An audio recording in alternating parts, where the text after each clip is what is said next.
BMC news live from Kochi Malayalam വാർത്തകൾ നിങ്ങൾക്കായി അവതരിപ്പിക്കുന്നത് Cochin Kalabhavan Angamaly franchise powered by heal life Thottakattukara Nazareth villas and BMC production Angamaly.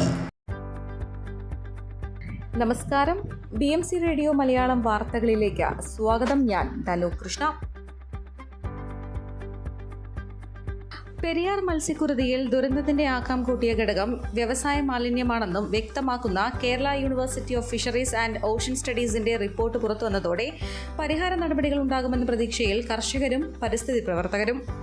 മലിനീകരണമുണ്ടാകുന്ന വ്യവസായങ്ങളുടെ മേൽ നിരീക്ഷണം കൂട്ടാനും മലിനജലം സംസ്കരിക്കുന്നതിലും പുറന്തള്ളുന്നതിലും കർശന നിയന്ത്രണങ്ങൾ ഏർപ്പെടുത്താനും വൈകരുതെന്ന റിപ്പോർട്ടിലെ ശുപാർശ. ഹൈഡ്രജൻ സൾഫേറ്റ്, അമോണിയ തുടങ്ങിയവയുടെ അമിത സാന്നിധ്യവും ഓക്സിജന്റെ അളവ് കുറഞ്ഞതും മത്സ്യക്കുരുതിക്ക് കാരണമായും വിലയിരുത്തുന്നു. വെള്ളത്തിന്റെയും മത്സ്യത്തിന്റെയും ചെളിയുടെയും സാമ്പിളുകളിൽ ഘനലോഹങ്ങളുടെയും വിഷപദാർത്ഥങ്ങളുടെയും സാന്നിധ്യം കണ്ടെത്തിയത് പരിസ്ഥിതി ശോഷണത്തിന്റെ വ്യാപ്തി വെളിപ്പെടുത്തുന്നു. പാതാളം റെഗുലേറ്റർ തുറക്കുന്നതുമായി ബന്ധപ്പെട്ട ചെറിയ തോതിൽ മത്സ്യങ്ങൾ ചത്തുപൊങ്ങാറുണ്ട്. പുറപ്പള്ളിക്കാവ് മേഖലയിലും ചെറിയ മത്സ്യക്കുരുതികൾ ഉണ്ടാകാറുണ്ട്. എന്നാൽ പാതാളം മുതൽ മുളവുകാട് വരെ കിലോമീറ്ററുകൾ ദൂരത്തിൽ പുഴയിലും കൈവഴികളിലും കൂട്ടം മത്സ്യക്കുരുതി നടന്നത് കണ്ണ് തുറപ്പിക്കേണ്ടതാണെന്നാണ് റിപ്പോർട്ട്. പാതാളം റെഗുലേറ്ററി മേൽത്തട്ട്, താഴ്ത്തട്ട് ഭാഗങ്ങളിൽ വെള്ളവും ചെളിയും തത്സമയം നിരീക്ഷിക്കാൻ സംവിധാനം വേണമെന്നും റെഗുലേറ്റർ പ്രവർത്തിപ്പിക്കാൻ പ്രോട്ടോകോൾ വേണമെന്നും കുഫോസ് ചൂണ്ടിക്കാട്ടി. പെരിയാർ ശുചിയാക്കാനും മലിനീകരണം തടയാനും പൊതുജനങ്ങളെയും സർക്കാർ ഏജൻസികളെയും വ്യവസായശാലകളെയും ഉൾപ്പെടുത്തി സ്പെഷ്യൽ ഡ്രൈവ് വേണമെന്നാണ് കുഫോസിന്റെ ശുപാർശ.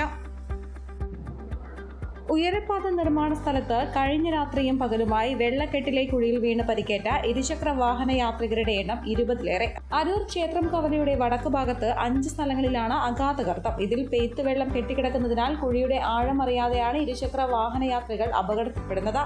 പ്രദേശവാസിയായ VJ ജസ്റ്റിൻ കഴിഞ്ഞ രാത്രി മണിക്കൂറുകളോളം കുഴിയിൽ നിന്ന് ഇരുചക്ര വാഹനങ്ങൾ അപകടത്തിൽപ്പെടാതിരിക്കാനുള്ള സിഗ്നൽ നൽകി.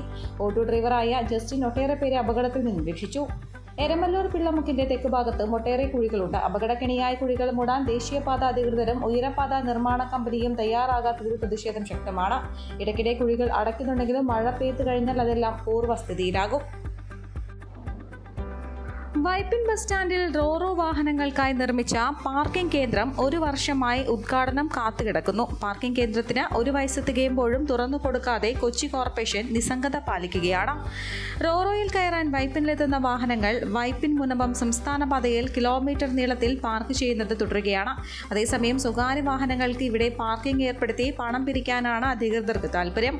റോറോ വാഹനങ്ങളുടെ നീണ്ട നിര സംസ്ഥാന പാതയിൽ തുടർക്കഥയായതോടെയാണ് ഇപ്പോഴത്തെ മെട്രോ ജെട്ടിയുള്ള ഭൂമിയിൽ പാർക്കിംഗ് കേന്ദ്രം ഒരുക്കണമെന്ന ആവശ്യമുയർന്നത്.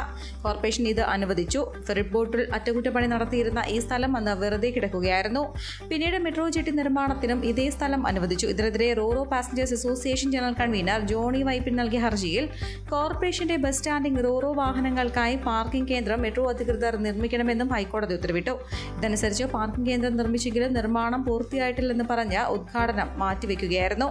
ഇവിടെ ഒരു ഫുട്പാത്ത് മാത്രമാണ് നിർമ്മിക്കാനുള്ളത്. നിർമ്മാണം പൂർത്തിയായെന്നാണ് മെട്രോ അധികൃതരുടെ പക്ഷം. ടിക്കറ്റ് കൗണ്ടർ, പാർക്കിംഗ് ഏരിയ ഉൾപ്പെടെയുള്ള സംവിധാനങ്ങൾ ഏർപ്പെടുത്തിയിട്ടുണ്ട്. അതിനിടയിൽ ഈ പാർക്കിംഗ് ഏരിയയിൽ സ്വകാര്യ വാഹനങ്ങളുടെ പാർക്കിംഗ് ഏർപ്പെടുത്തി. ഇവിടെ സ്ഥാപിച്ച ലൈറ്റുകൾ കഴിഞ്ഞ ദിവസം മുതൽ തെളിയാനും തുടങ്ങി. താൽക്കാലികമായി ഏർപ്പെടുത്തിയ സ്വകാര്യ വാഹനങ്ങളുടെ പാർക്കിംഗ് നിർത്തലാക്കി.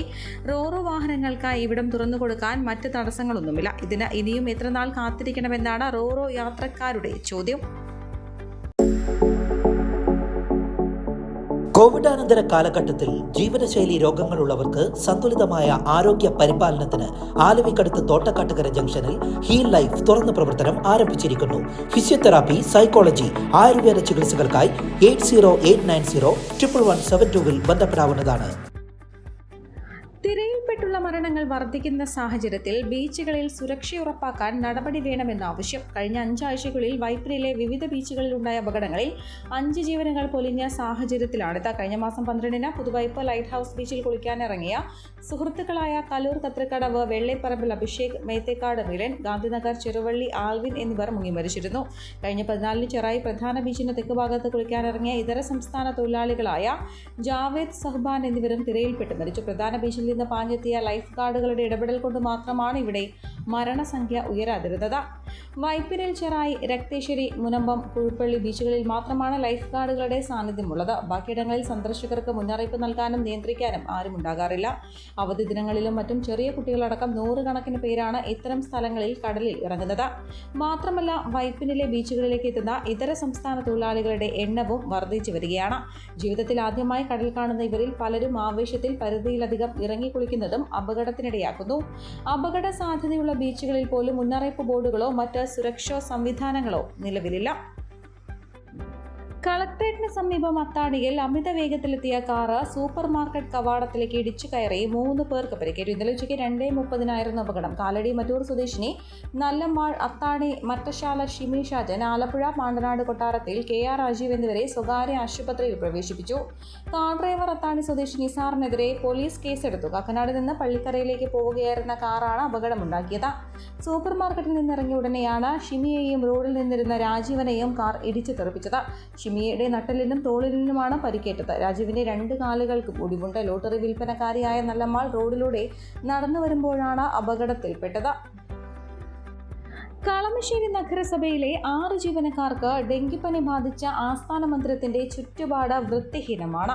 പൊട്ടിയൊലിക്കുന്ന ശുചിമുറികൾ, പുഴുവരിക്കുന്ന എയർ, മാലിന്യം കൂടിക്കിടക്കുന്ന ഇടനാഴികൾ, കൊതുകുകളുടെ പ്രജനന കേന്ദ്രങ്ങൾ തുടങ്ങി പകർച്ചവ്യാധികൾ പൊട്ടിപ്പുറപ്പെടാനുള്ള സാഹചര്യങ്ങളാണ് ഓഫീസ് സമുച്ചയത്തിന് ചുറ്റും.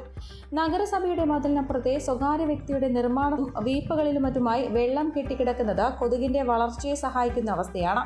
ഇന്നലെ പ്രാഥമികാരോഗ്യ കേന്ദ്രത്തിലെ ഉദ്യോഗസ്ഥർക്കും ആശാ വർക്കർമാർക്കും മറ്റും നടത്തിയ പരിശോധനയിൽ ഡെങ്കിപ്പനി വ്യാപിക്കാനുള്ള എല്ലാ സാധ്യതകളും ഉണ്ടെന്ന് കണ്ടെത്തി. സമീപത്ത് സ്കൂൾ പ്രവർത്തിക്കുന്നതിനാൽ കൊതുകുകളുടെ ലാർവകൾ വൻതോതിൽ കണ്ടെത്തിയ സ്ഥലത്തെ നിർമ്മാണം നിർത്തിവെപ്പിച്ചു. ലാർവകളെ നശിപ്പിച്ചും നഗരസഭയിൽ കഴിഞ്ഞ വർഷം ജൂണിൽ 14 ജീവനക്കാർക്ക് ഡെങ്കിപ്പനി ബാധിച്ചിരുന്നു. അന്ന് കൗൺസിൽ യോഗം ചേർന്ന് നഗരസഭാ പരിസരം ശുചിയായി സംരക്ഷിക്കണമെന്നും പാഴ്വസ്തുക്കൾ ലേലം ചെയ്തു കൊടുക്കണമെന്നും ആവശ്യപ്പെട്ടിരുന്നതാണ്. 2ാം വർഷത്തിലേക്ക് പ്രവേശിക്കുകയും രോഗം വീണ്ടും പൊട്ടിപ്പുറപ്പെടുകയും ചെയ്തിട്ടും പഴയ തീരുമാനം നടപ്പിലാക്കാൻ എഞ്ചിനീയറിംഗ് വിഭാഗത്തിനും സാധിച്ചിട്ടില്ല. ഈ വാർത്തയോടുകൂടെ BMC റേഡിയോ മലയാളം വാർത്തകൾ സമാപിക്കുന്നു. നന്ദി, നമസ്കാരം.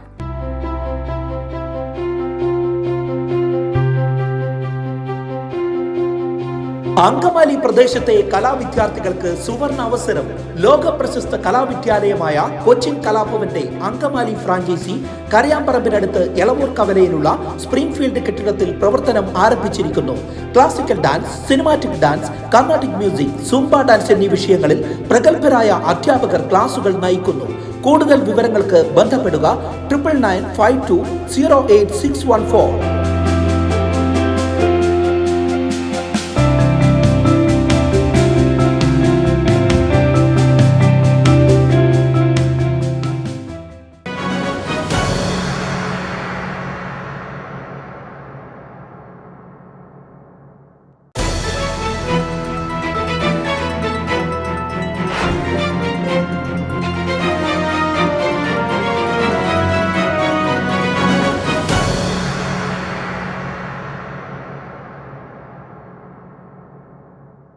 BMC news live from Kochi. Malayalam വാർത്തകൾ നിങ്ങൾക്കായി അവതരിപ്പിക്കുന്നത് Cochin Kalabhavan Angamaly franchise, powered by heal life Thottakattukara, Nazareth villas and BMC production Angamaly.